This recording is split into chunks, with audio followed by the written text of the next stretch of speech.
Après l'abdication de la reine Marguerite II, Frédéric X est devenu, ce dimanche 14 janvier, roi de Danemark à l'âge de 55 ans. Et, le nouveau souverain a des liens particuliers avec la France.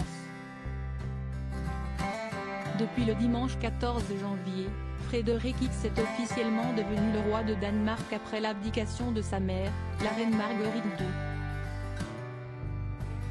Cette dernière avait créé la surprise en annonçant son souhait de quitter sa fonction de souveraine au profit de son fils aîné lors de son allocution télévisée traditionnelle le 31 décembre dernier.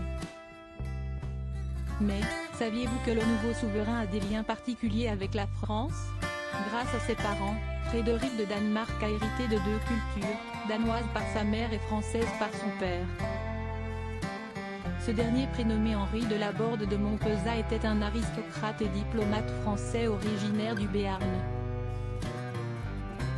Le nouveau monarque est donc parfaitement bilingue, maîtrisant aussi bien le danois que le français, tout comme son frère le prince Joachim.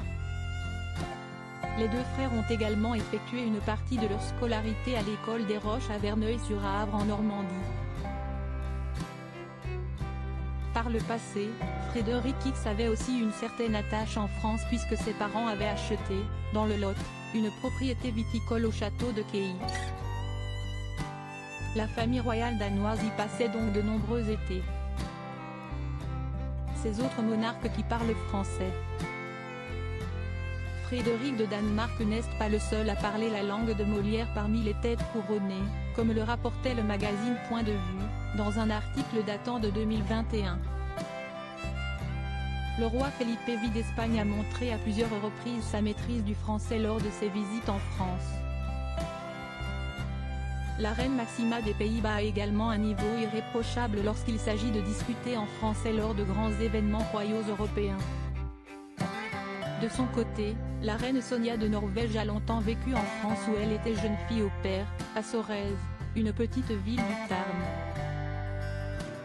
Plus tard, elle a même participé à un stage de perfectionnement en français à Toulouse durant lequel elle a appris la mort de son père ou la Havre en 1991.